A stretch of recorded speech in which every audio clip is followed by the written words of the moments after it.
योगेंद्र जायसवाल इनका सवाल है। जब बच्चे रोते हैं, बहुत रोते हैं,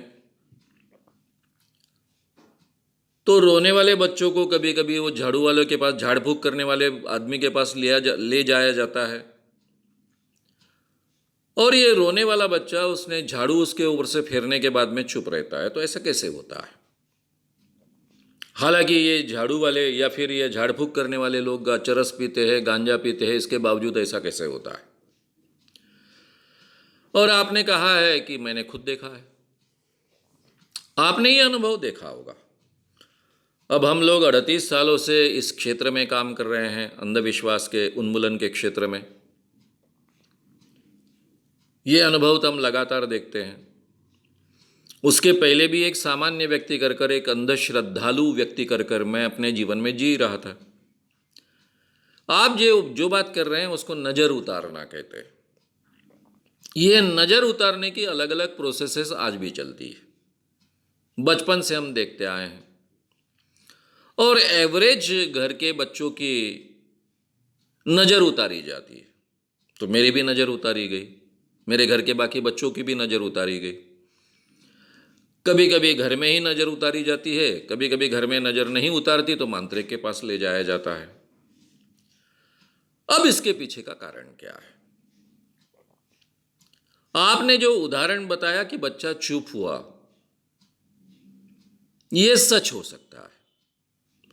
लेकिन मैं अभी विनती करूंगा कि मैं हमेशा कहता हूं कि जो हमारे अनुभव होते हैं, उन अनुभवों का इंटरप्रिटेशन हम हमारी धारणा के अनुसार करते हैं।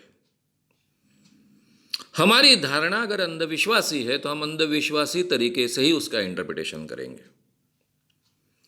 हमारी धारणा बदलने के बाद में उसी अनुभव का इंटरप्रिटेशन बदल जाता है। अब ये लड़का चुप हुआ, उसके पीछे का कारण क्या था? बारीकी से आपको देखना पड़ेगा। अभी मैं एक उदाहरण दूंगा। हालांकि नज़र लगना इस विषय पर मैंने विस्तार से सीरीज ली है, श्याम मानव चैनल यूट्यूब के उस पर अपलोड भी हुई है। उसमें उसके साथ में जो प्रयोग किए जाते वो प्रयोग भी उसके साथ में जोड़ दिए। अभी मामूली नज़र उतारने के बाकी प्रयोग तो चलते रहते हैं। बच्चा छोटा है, बहुत चिल्ला रहा है, रो रहा है, सभी प्रकार करने की, पहले हमेशा के प्रकार करने की कोशिश की जाती है, उसका ध्यान बटाने की कोशिश की जाती है, दूध पिलाने की कोशिश की जाती है। अगर बच्चा थोड़ा बड़ा है तो उसको कुछ खाने को, अच्छी चीज़ जो उसको पसंद आए, चॉकलेट्स बोलिए, कुछ बोलिए, ऐसा देने की कोशिश की जाती है। घर के जिस व्यक्ति के साथ में वो ज़्यादा घुला मिला है वो उसको लेकर घूमने के लिए ले जाने की कोशिश करता है, फिर भी बच्चा रोता रहता है। अब ये रोने वाला बच्चा रुकता नहीं तो फिर घर की कोई तो भी व्यक्ति कहती है, शायद इसको नज़र लगी है, जरा नज़र उतार। और फिर माँ एक बड़ी बाती जलाती है। एवरेज बाती बहुत छोटी होती है, उसकी ज्वाला छोटी होती है, लेकिन नज़र उतारने के लिए बड़ी बाती चुनी जाती है। ये बड़ी बाती जलाई जाती है, एकदम से इसकी बड़ी ज्वाला होती है। ये बच्चा रो रहा है, रो रहा है, और रोने वाले बच्चे के सामने वो ज्वाला आती है। जैसे ही ज्वाला इतने नज़दीक आती है वो आंखें फाड़ फाड़ कर देखता है, क्योंकि इतने नज़दीक वो हमेशा ज्वाला नहीं देख सकता है। उसको कोई ज्वाला के नज़दीक में जाने भी नहीं देता है। और फिर ये ज्वाला के साथ में जो तेल या घी होगा उसका टीका उसके माथे पर लगाया जाता है। वो थोड़ा सा गर्म भी होता है, बहुत ज़्यादा गर्म नहीं होता है, लेकिन क्योंकि हाथ से निकाल कर लगाया जाता है।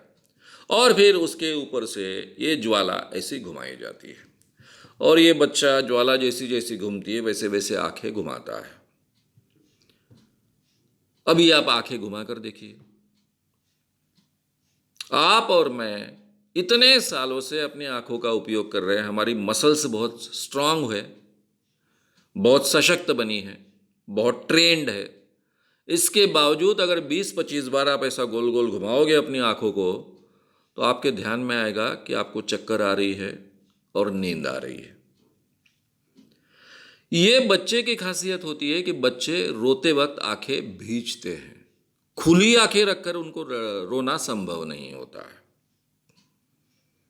हम भी जब रोते हैं, जोर जोर से ठहाके मारकर रोते हैं, तो आंखें भींच लेते हैं। अब वो रो नहीं सकता है क्योंकि वो देख रहा है। वो दोनों कृति एक बार नहीं कर सकता है, आंखें फाड़ फाड़ कर देख रहा है। जैसे ही वो ज्वाला की तरफ आंखें फाड़ फाड़ कर देखता है तो उसका रोना रुक जाता है। फिर वो आंखें घुमा रहा है, उसको चक्कर आ जाती है और सो जाता है। माँ को लगता है कि कितनी बड़ी लगी थी नजर, देखो नजर उतारने के बाद बच्चा सो गया। ये उदाहरण मैं विस्तार से दे रहा हूं। अभी ये माएँ सैकड़ों सालों से करते आई है। एक माँ ये प्रयोग अगर उसको 3 बच्चे हैं तो कम से कम 50 बार अपने जीवन में करती होगी। लेकिन माएँ कभी ये इसको ढूंढ नहीं पाई कि इसके पीछे का कारण क्या है। मैं भी पहले ढूंढ नहीं पाया था। मैंने भी बचपन से कई बार इस ढंग के प्रयोग देखे हैं, लेकिन जब मेरी धारणा बदली तो मैंने उसके पीछे का साइंस ढूंढने की कोशिश की और मुझे मिला। तो मैं इतना ही कहूँगा, ये झाड़ू के कारण या मंत्र के कारण बच्चा चुप नहीं होता है। पहले ही बच्चा रो रो कर इतना थका है कि थकी अवस्था में उसको वहाँ ले जाया जाता है।